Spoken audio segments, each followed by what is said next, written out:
When you first open the file, you're going to see all the different size hearts. This one I'm going to copy and paste.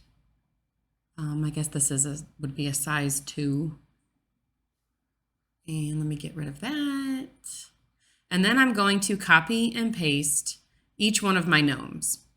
I like to have it all in this grid format so that I can offer that to other people and they can tell me exactly which ones that they would prefer.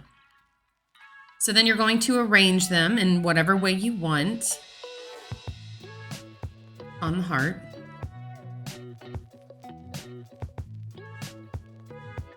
And then I use the font Kristen ITC. Then I'm going to change all of this into blue so that it will engrave. And I ungrouped them as well. I always line the gnomes up by the bottom of their hair and the bottom of their beards, and then I center the names under each individual gnome.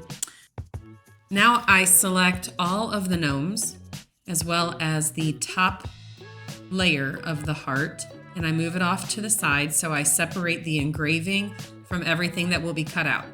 And if you have a glowforge, you need to make sure that you change your settings. One of them will say cut, but you need to make sure to change it to score so that it scores and not cuts everything out.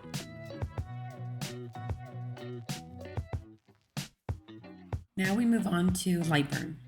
I have my settings red for cut, blue for engrave, and green for score. So make sure your light burn is adjusted properly in case you have different colors intended for different cuts or engraves or scores. I use an 1/8 inch whiteboard that is black chalkboard on the other side. And I just take a magic eraser and I wipe it all off and dry it off with a towel. And then I put together the stand like that. Easy enough. I just wipe off a little bit more there. I line everything up and then I use my CA glue, and it's just the very tiniest amount. I even apply it with a toothpick. It's the tiniest amount that I put in there so you don't have any squeeze out. Place them all in there. Put the frame on, or the top layer of the heart.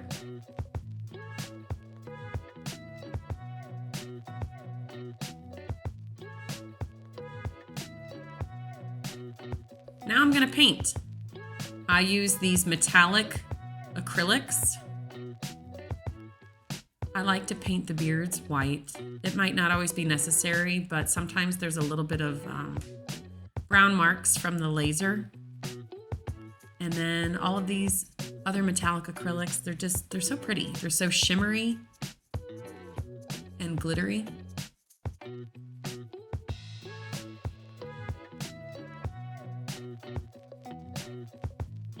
This is optional. I just like to kind of set it off just a little bit with a color. And then I use this enchanted shimmer glitter on top of the beards after the white metallic acrylic paint is dry. And then it just gives it a little bit extra glitter. You can't really tell here, but in person you can really see it. It gives it a little beards and the hair sparkle. And there you go.